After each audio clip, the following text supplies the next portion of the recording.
Do we know whether Arda Guler exists or not? Because at this point, I really feel like he's not a human.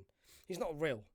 And the fact that he didn't get a single little minute, he didn't get a single little sniff of the game pisses me off. Why? Why is he not starting? Why is he not playing? Why is he not getting any sort of minutes? I don't get it, bro. I really fail to understand Carlo Ancelotti's thought process in this, bro. Because I know what people are going to be saying. I know people are going to be like, well, why are you trying to risk him in a game against Mallorca, who are quite risky with their challenges? But, brother, every single game, we are going to see those kind of tackles. Every single game, every team is going to be challenging for the tackles. So if it's not Mallorca, it's going to be next week, and the next week it's going to be Cadiz or Alaves or any other team. So stop this little narrative about, well, let's not risk him against this team, or this team, or this team. Brother, all I'm asking for is 5 minutes. Just 5 minutes. And do it in a fashion where we're playing at home, we're winning, and him coming on at home, bear in mind, at home, because it brings another element, is going to bring the excitement from the fans. Everyone's going to give him a standing ovation, and he's going to get that little emotion and little vibe to it. It's better than playing them away from home where we're winning 4-5-0. It doesn't have the same feeling to it.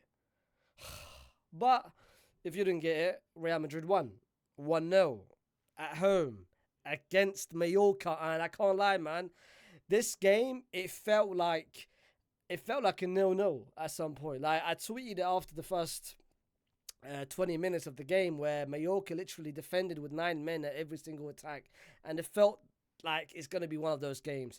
I initially wasn't happy with the starting 11. I didn't think Vinny should have started. He just came back from an injury. It was rumored that he was going to be back in February. So why would you start him from any other game, literally first game of the new year against Mallorca? There's no need for it. Brahim Diaz, who's been playing amazingly in December, should have gotten that starting 11 and maybe bring Vinny on in the second half. Other than that, first 45 minutes, bro, it was boring. It wasn't entertaining. It wasn't good. It was just dead. Like, that was no creativity. There was no passage. The only one we saw was Vinny's chance where he not make the player and had a decent effort, which got saved. But the first 45 minutes was just horror. You could see it that without a target man, like in a game like this, you could see it within the first 25 minutes. Joselu was needed. Because we didn't have someone to aim for. There wasn't a target man. There wasn't a striker. Jude was very isolated because Jude had to be that person to run them, to make that late runs inside the box. But usually it's good to have that target man, especially when you're playing against a team that's going to be containing with like 6, 7, 8, 9 plays inside the box. So having that little Joselu around the box will provide more space for everyone else, because when he makes a run, a couple of defenders will go with him, which will provide more space for the other players. And you could see it the moment the second half, the moment we took out Toni Kroos, and the moment Diaz came on, and the moment Joselu came on, the game opened up a little bit more. We could see more runs. Literally, the moment he came on, Rodrigo had that chance with Brahim Diaz.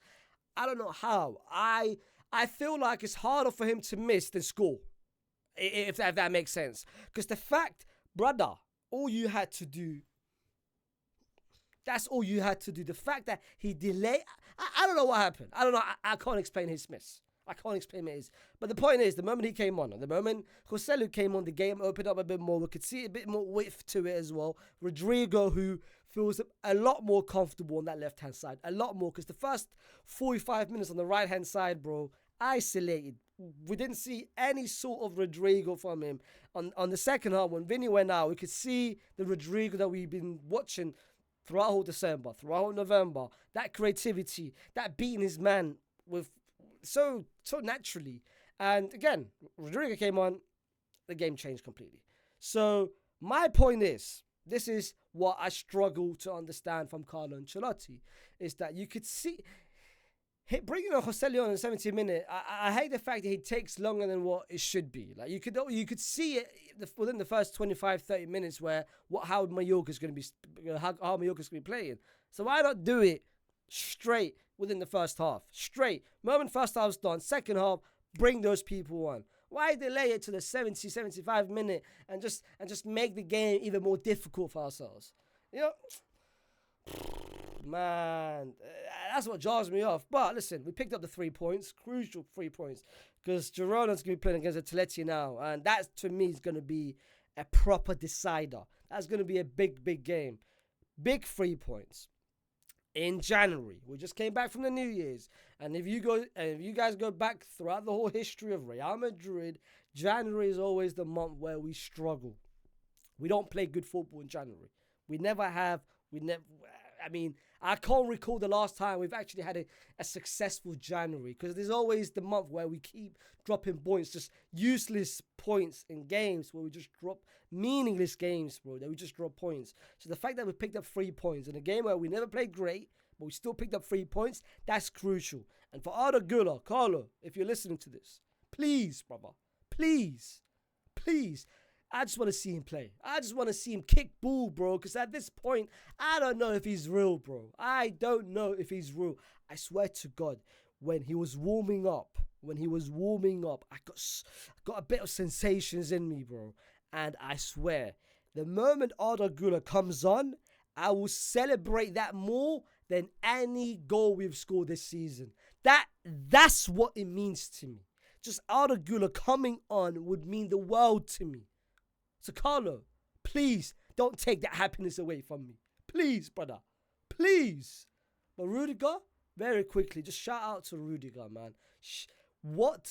This season as a whole, you guys are not deep in the fact that he had to do it with 3 or 4 different centre-back pairing next to him.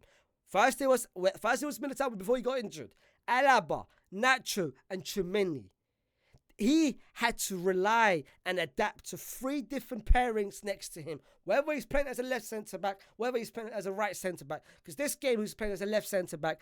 Every game with Alaba he's playing as a right centre-back. Every game he gives his best. Every game he gives 10 out of 10. He controlled Larian, that Canadian brother. Controlled him throughout the whole 90 minutes, bro. Locked him up, bro. And that's him every single game. The reason why we've only conceded about 11 goals this season is because of Rudiger. Militao's been injured. Alaba is injured. The left-hand side is always inconsistent with Fran Garcia and Mendy. Carvajal, when he was out, he was having Vasquez next to him. It doesn't matter who's next to him. It doesn't matter what the back line is. It doesn't matter whether it's Kepa or Luna behind him. Rudiger is always given a 10 out of 10, bro.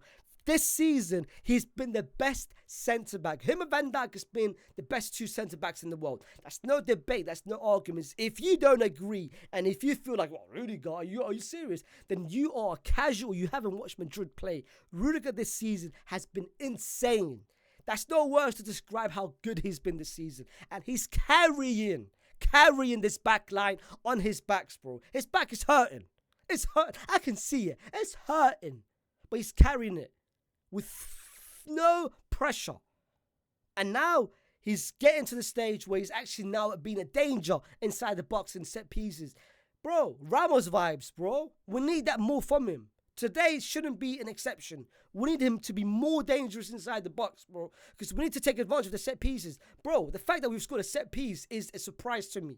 Because for the past couple of seasons, we suck at set pieces. Ever since Ramos left, we suck set pieces. But we need to take this now a bit more seriously, bro. But now, big win, bro. Much needed win.